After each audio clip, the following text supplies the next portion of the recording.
নীল নদীর পানি শুকিয়ে গেছে, যুবতী সুন্দরী মেয়ে জবাই না করলে পানি আসে না। এখন কি করা? গভর্নর চিন্তা করলো, ইনশাআল্লাহ কি বলে, ইসলামে তো জায়েজ নেই। আমিরের থেকে হুকুম না পাওয়ার পর্যন্ত কিছু করা যায় না।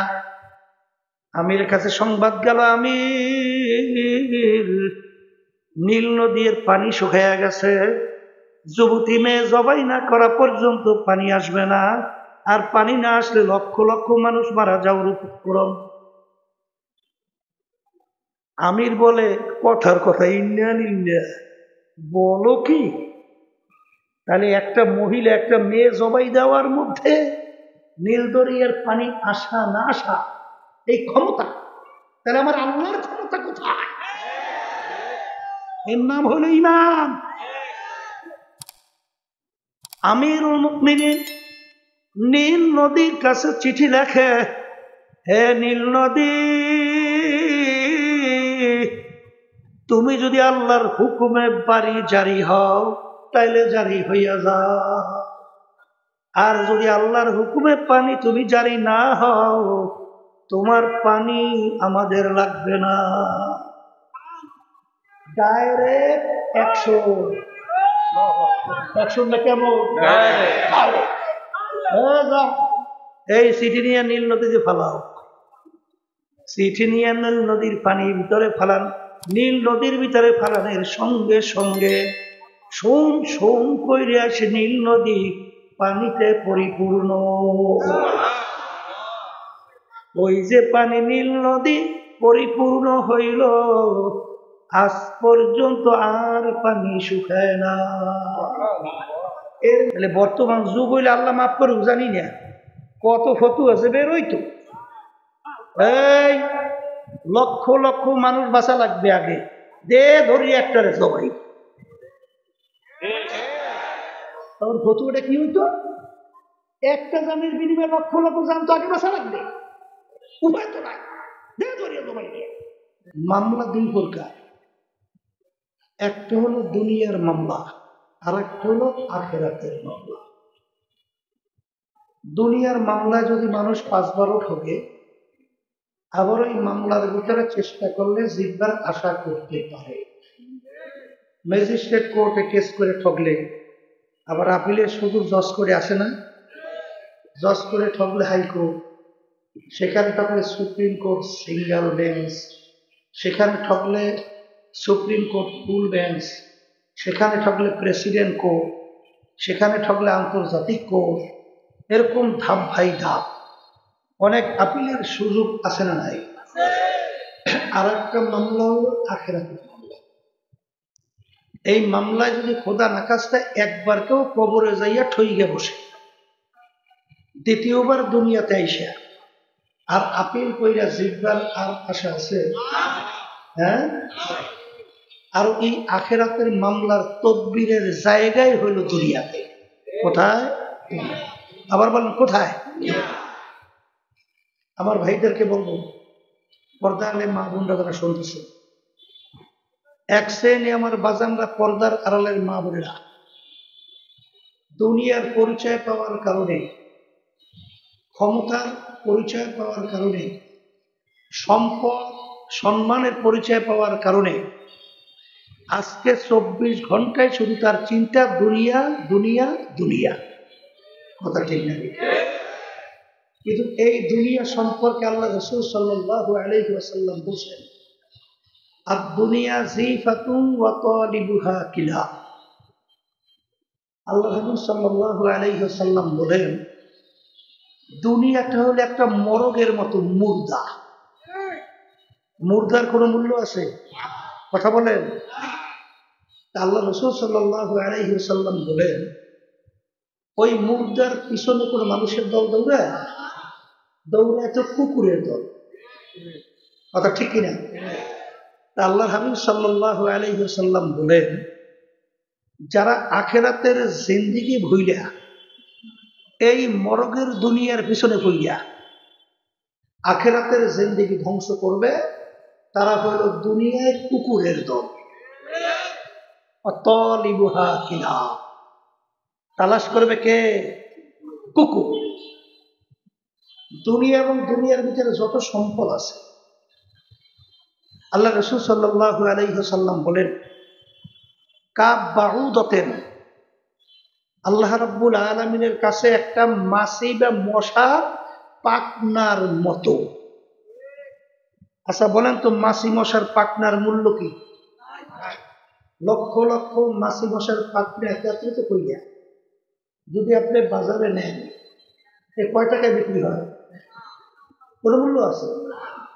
তা আল্লাহ রাব্বুল আলামিনের কাছে দুনিয়া এবং দুনিয়ার যত সম্পদ, ক্ষমতা, সম্মান, এরকম একটা মাছি বা মশার পাখনার মতো। কথা ঠিক কিনা? এই জন্যই আল্লাহ হাবিব সাল্লাল্লাহু আলাইহি ওয়াসাল্লাম সহ সাহাবায়ে কেরামদের ইতিহাস পড়লে দেখবেন দুনিয়ার তাদের কোনো মূল্যই ছিল না। দুনিয়ার কোনো মূল্যই ছিল না। আবু বকর সিদ্দিক রাদিয়াল্লাহু তাআলা আনহু এত বড় ধনী ছিলেন, এত বড় বড় বংশের লোক ছিল, এত বড় নেতা গোছের লোক ছিল, কিন্তু তিনি দুনিয়া তার কাছে কি ছিল? এই স্বর্ণ মুদ্রা 40,000 প্রকাশ্যে আল্লাহর রাস্তায় দান, গোপনে 40,000। বর্তমান যুগে প্রায় শত শত কোটি টাকার মালিক। সালার শট গায়ে সালার শট পরবে, সিরিয়া গেছে জোড়া দেওয়ার মতো পয়সাও নাই, কেনবে কি দিয়া?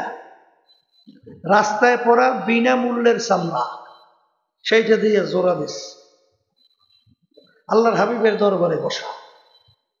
এই অবস্থান আল্লাহর কাছে বড় পছন্দ হয়ে গেছে।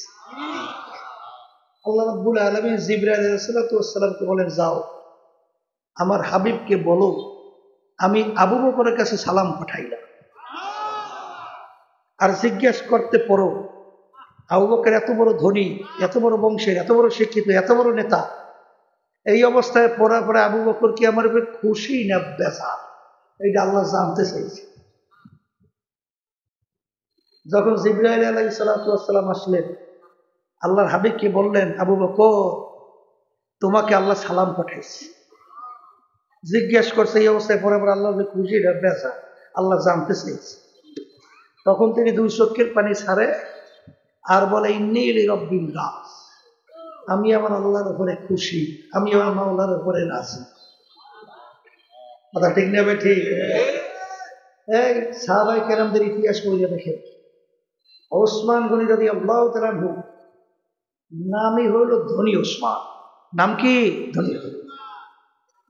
এখন মদিনা শরীফ দেখবেন বড় বড় মাজরা তার নামে এখনো আছে, আছে না? দেখেন তার কাছে দুনিয়ার মূল্যটা কেমন। বড় ব্যবসায়ী, ব্যবসায়ীর মাল আসছে অনেক বড় বহর মালের, মালের দাম এত বাড়ছে 1 টাকা থেকে 4 টাকা। তখন তিনি বলতেছেন, আমার মালের দাম বাড়তে বাড়তে 1 টাকায় 4 টাকা হয়েছে, এর চেয়েও বড় একটা সুসংবাদ আমার কাছে আছে, 1 টাকায় 10 টাকা। এই কথা বললে সমস্ত মাল আল্লাহ রাস্তায় দান করেছে। কথা ঠিক নেবে? ঠিক। তাদের কাছে দুনিয়ার মূল্য কেমন? এক যুদ্ধের ব্যাপারে আল্লাহ রাসূল সাল্লাল্লাহু আলাইহি ওয়াসাল্লাম বলেন, সহযোগিতার জন্য এই নেকের পাল্লা ওমর ফারুক রাদিয়াল্লাহু তাআলা আনহু চিন্তা করল যে আবু বকরের সঙ্গে কোনো নেকের পাল্লায় পারি না। এইবার আবু বকরের মালও কম, দানও করতে পারবে কম, আর সবও পাইবে কম। আর আমার আল্লাহ মালও দেশে বেশি, দানও করবো বেশি, সবও বেশি। ওমর ফারুক রাদিয়াল্লাহু তাআলা আনহু মাল নিয়ে আসছেন, প্রায় অর্ধেক পরিমাণ বিরাট মালের স্তূপ। ওসমান গনি রাদিয়াল্লাহু তাআলা মাল নিয়ে আসেন 3-1, প্রায় বিরাট মালের স্তূপ। আবু বকর সিদ্দিক রাদিয়াল্লাহু তাআলা মাল নিয়ে আসেন পোটলায় বাঁধা একটা করোনা লেখা। আল্লাহ রাসূল সাল্লাল্লাহু আলাইহি ওয়াসাল্লাম জিজ্ঞেস করেন, এই ওমর কি নিয়ে আসছো? বলো, হে আল্লাহ রাসূল সাল্লাল্লাহু আলাইহি ওয়াসাল্লাম, প্রায় অর্ধেক পরিমাণ মাল। কোথায়? ওই। মাশাআল্লাহ, অনেক মাল। ওসমান, হুজুর 3-1 বেড়ায়। ওই মাশাআল্লাহ। আবু বকর তুমি? বলে হুজুর ওই কি পরিমাণ আছে? বলে হুজুর আমার যত মাল ছিল এমনকি ঘরের নুনের বাটিটাও পর্যন্ত নিয়ে আসে। এই আবু বকর, ঘরে রেখে আসছো কেন? বলে ঘরে রেখে আসছি আল্লাহ এবং আল্লাহর রাসূলকে। দুনিয়ার মহব্বত বুঝেন তো? দুনিয়ার মহব্বত বুঝেন? আবার কথা আছে, এই মহব্বতের সম্পর্ক কিন্তু কলবের সাথে, অন্তরের সাথে। কি সাথে? আবার বলেন না, অন্তরের সাথে। বড় পীর আব্দুল কাদের জিলানী রহমাতুল্লাহি আলাইহি হাদিস পড়াইতেছেন, একজন এসে সংবাদ দিল, হযরত আপনার মাল জাহাজ মাল সহ সমুদ্রে ডুবিয়ে গেছে। হুজুর শোনার পরে বলে ইন্না লিল্লাহি ওয়া ইন্না ইলাইহি রাজিউন। এইটা বলে চোখ বন্ধ করে মাছের নিচের দিকে রাখছে। কতক্ষণ পর উঠেছে, পড়ো। ছাত্ররা বলে হযরত ব্যাপারটা কিছু বুঝলাম না।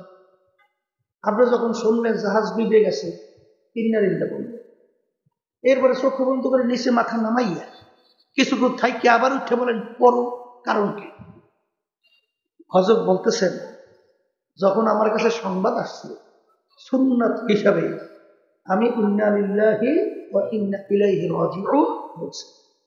এরপরে চক্ষু বন্ধ করে আমার দিলের দিকে আমি তাকাই আছি, যেই মাল যে জাহাজ ডুবে গেছে এতে আমার দিলের ভিতরে কোনো অস্থিরতা তৈরি হয়েছে কিনা, হাহুতাশ। আল্লাহর খাস মেহেরবানিতে আমার অন্তরের ভিতরে কোনো হাহুতাশ প্রেশারি তৈরি হয় না। এটা কির সাথে সম্পর্ক বলেন? বড় পীর আব্দুল কাদের জিলানী রহমাতুল্লাহি আলাইহি দরবারে এক আলেম যাওয়ার পরে দেখে শান শওকতের অভাব নাই। সে চিন্তা করি এত শান শওকতওয়ালা মানুষ আল্লাহর ওলি হয় কেন? তখন তিনি একটা ওয়ালের ভিতরে লেখছে, নামার দস্তে দুনিয়া দোস্তে দারাত। লিখেছে এত বড় মালওয়ালা দুনিয়াদার আল্লাহ আল্লাহ এখানে এক মেসে লেগে সামনে আর কিছু লেখে নেই। আর একজন যখন দেখে তখন তিনি সামনে মেসরা মিলিয়ে দেয়, আগার দারাত বেবরায়ে দোস্তে দারাত। যেই সম্পদ, যেই মাল আল্লাহকে রাজি খুশির জন্য হয়, ওই সম্পদ মালের কোনো সমস্যা নাই। তাহলে সাহাবায়ে কেরামদের ভিতরে ধনী ছিল কি ছিল না? আসতে পারে। এই জন্য আমার বাজানদেরকে বলবো, চেনেন রাস্তায় যে মানুষের কাছে টাকা পয়সা চায়, আছে না একদম? সে রাস্তায় ফকির হওয়ার পরেও দুনিয়াদার হইতে পারে, আবার রাজ সিংহাসনে বৈশাও সে আল্লাহ ওয়ালা হইতে পারে। কথা ঠিক না? ঠিক। এটা কি সাথে সম্পর্ক? আবার কন্যা, তাহলে বুঝতে হবে যারা নাকি আজকে দুনিয়ার জন্য মানুষকে খুন করতেও দ্বিধা করে না, আসতে কয় আশরাফুল মাখলুকাত, মানুষকে মারতেও দ্বিধা করে না। নাউযুবিল্লাহি মিন যালিক।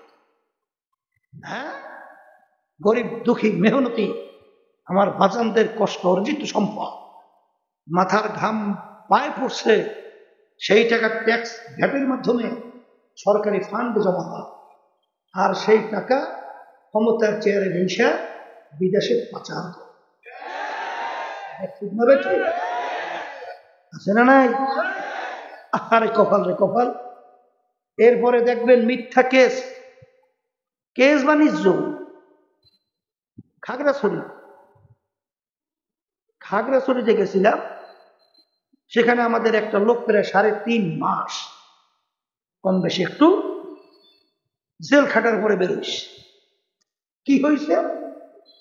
বলে হুজুর এরকম একটা কেসের নথির ভিতরে প্রায় 1100-র মতো আসামি করছে। বলছেন আসামি করার পরে ওই আসে নাম দেখে টাকা নেয়, নাম কাটে, টাকা নেয়, নাম কাটে। আমার কাছে 40,000 টাকা চাইছিল, আমার কাছে টাকা ছিল না। তা টাকা না থাকলে আমি দেবো কোথা থেকে? তা শেষ পর্যন্ত 3.5 মাসের মতো জেল খাইটিয়া তারপর বের হয়েছে। মানুষ না শুয়ারের চেয়েও খারাপ। হ্যাঁ, আবার এই যে চাঁদাবাজি করে, মানুষটা শুয়ারের চেয়ে খারাপ। এর ভিতরে ঈমান আছে? আল্লাহ রাসূল সাল্লাল্লাহু আলাইহি ওয়াসাল্লাম কি বলছেন? যেই হারাম মালের দ্বারা রক্ত এবং গোশত তৈরি হবে তার জায়গা জাহান্নাম ছাড়া হবে না। যদি ঈমান থাকতো, ওর যদি এই কথার উপর বিশ্বাস থাকতো, তাহলে ওর হুঁশ থাকতে ও কি চাঁদাবাজি করতে পারে? তাহলে বুঝতে হবে ও দুনিয়া বুঝছে, আখেরাত বোঝে নাই। কথা ঠিক কিনা? আমার বাজানদেরকে বলবো, বর্তমানে কিন্তু এক শ্রেণীর আছে আমাদের যাইতে বাইরিয়া আলেম পরিচয় দিয়া বিভিন্ন ধরনের ফতোয়া ঘুরাইয়া আবার এদের পক্ষে দল কইরা এদের সহযোগিতা নিয়ে এমপি হইতে চায়। আছে না নাই? বাংলাদেশের মধ্যে আছে না নাই? আছে না? আবুল ফজল ফয়জি নাম শুনছে? নাম শুনছেন না? ওই জমানার ভিতরে সবচেয়ে বড় আলেম ছিল, সবচেয়ে বড় আলেম। বিনা নোক্তার হরফ দিয়া নোক্তার হরফ ব্যবহার করে নাই। 30 পারা কোরআনুল কারীমের তাফসীর আছে। কত বড় জানেন না ফান্ডি? হ্যাঁ, বাদশাহ আকবর দ্বীন-ই ইলাহি প্রতিষ্ঠিত করছিল। এই বাদশাহ আকবরের পক্ষে এই আবুল ফয়জি এই ফতুয়া দেশে না দেয় আসতে বিরাট জবরদস্ত না। ইন্নামাল আমালু বিন্নিয়াতের হাদিস। 3 মাস বইসা তাকরীর করার নাম আলেম না। বিসমিল্লাহির রহমানির রহিম তারকিব শাস্ত্র করার নাম আলেম না। আলেমের পরিচয় আমার মালিক দিয়েছেন, ইন্নামা ইয়াখশাল্লাহা মিন ইবাদিহিল উলামা। আলেম বলা হয় তাকে যার ভিতরে আল্লাহর ভয় পয়দা হয়ে গেছে। যার ভিতরে আল্লাহর ভয় আছে সে হলো প্রকৃত আলেম। জানার নাম আলেম না। তাহলে ইবলিসকে বলা লাগে মাওলানা, মুফতি, মুহাদ্দিস, শাইখুল হাদিস, আরো আরো আরো ইবলিস বলা লাগবে না? 104 কিতাব আসমানি। কত? 104 কিতাবের ভিতরে উল্লেখযোগ্য 4 কিতাব। এই 104 কিতাবের ইলম আল্লাহ রাব্বুল আলামিন ইবলিসকে দান করছিল। তাহলে এর জন্য বলা লাগবে না মাওলানা ইবলিস? বলা যায়?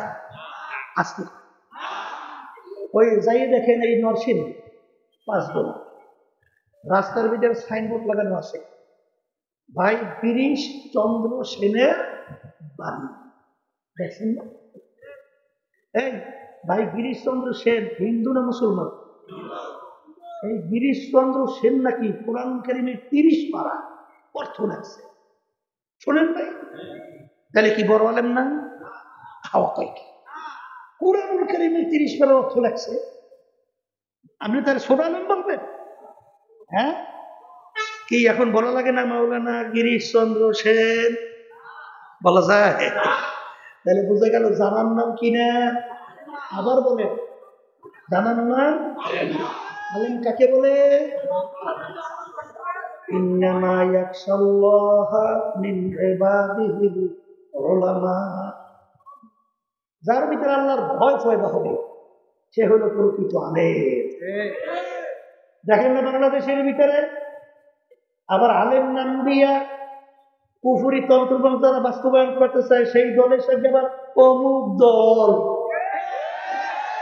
শোনেন না? শোনেন না? আছে না নাই?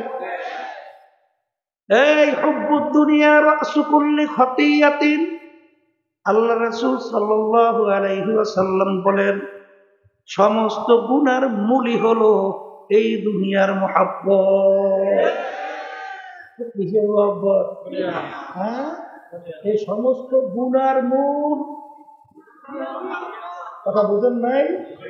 এই জন্য আমার বাজানদেরকে বলবো, কপাল পোড়া না, हकीकत से तो दुनिया बेखबर है, दुनिया की नुमाइश पर नजर है। মামলা দুইটা, একটা হলো দুনিয়ার মামলা আর একটা আখিরাতের মামলা। দুনিয়ার মামলায় 5 বার ঠকলে আবার চেষ্টা করলে জিতবার আশা করা যায়, কিন্তু আখিরাতের মামলায় যদি একবার কেউ ঠইয়া বসো আর দ্বিতীয়বার দুনিয়াতে আইসা আপিল কইরা জিতবার কিন্তু আর আশা না। এই ভুল না ঠিক? ভুল না ঠিক? এই জন্য আমার বাজানদেরকে বলবো, শোনেন, আল্লাহু আকবার। দেখেন সাহাবায়ে কেরামদের ইতিহাস পড়ে, আল্লাহর ওলিদের ইতিহাস পড়েন, আর আমাদের ঈমানটাও আনতে হবে সাহাবায়ে কেরাম যেভাবে ঈমান আনছিল। কথা ঠিক না? ঠিক। এই সাহাবায়ে কেরামদের মতো ঈমান আনতে বলছে কে? কে বলছে? আমিনু কামা আমানান নাস। আল্লাহ রাব্বুল আলামিন বলেন তোমাদের ঈমানের ধরনটা হবে সাহাবায়ে কেরাম যেভাবে ঈমান আনছিল। কথা ঠিক কিনা? এই সাহাবায়ে কেরামদের ঈমান কেমন ছিল? কেমন ছিল? দুই একটা উদাহরণ দিলে তো কিছুটা বোঝা যায়। নীল নদী প্রতি বছর একটা সময় শুকিয়ে যাইত।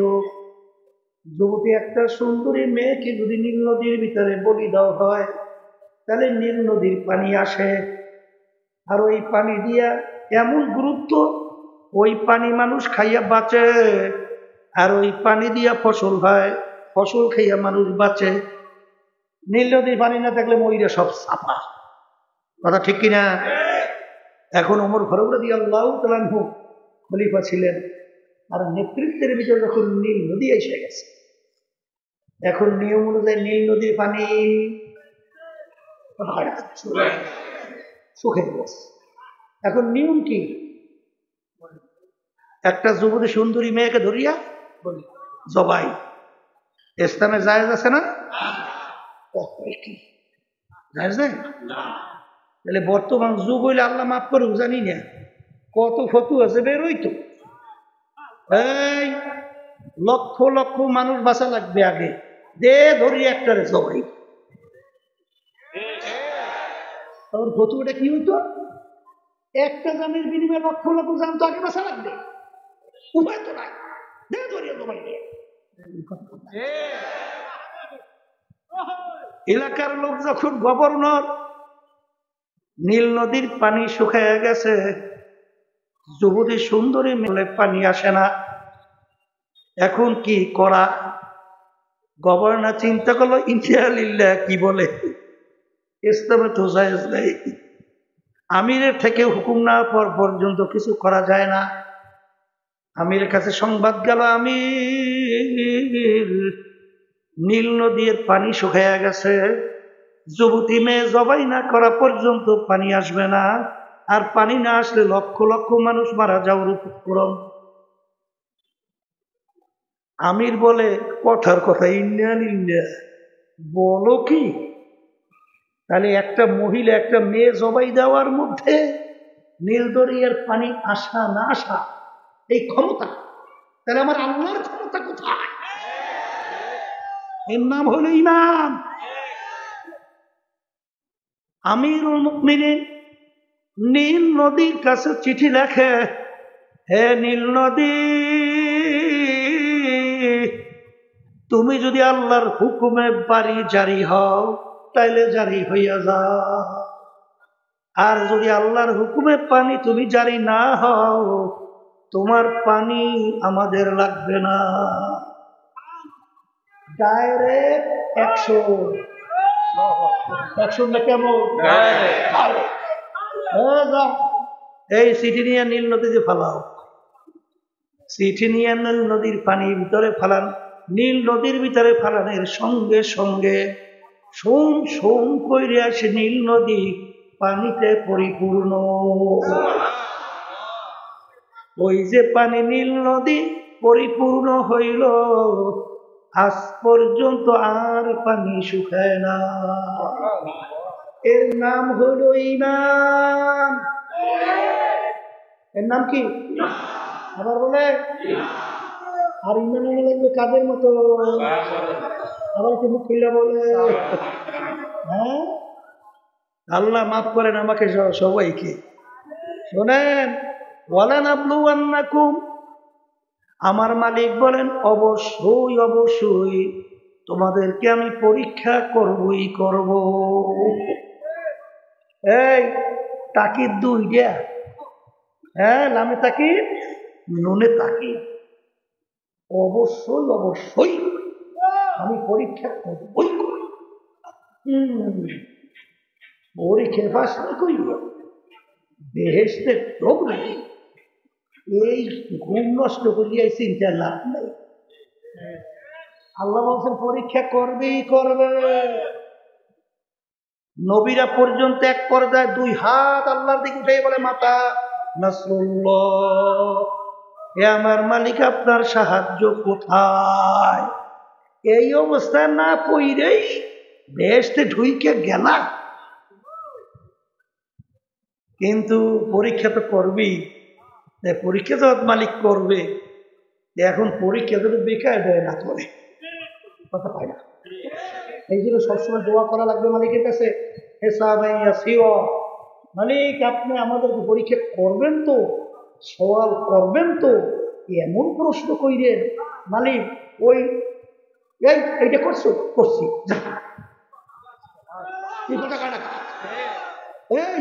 এইটা কি দিয়েছো মালিক, আপনার সাধ্য অনুযায়ী হুকুম মানার জন্য চেষ্টা করছি। আর যদি জিজ্ঞেস করে এইটা করছো কা, ওইটা করছো কা, জবাবের ক্ষমতা আছে, আছে ক্ষমতা আছে।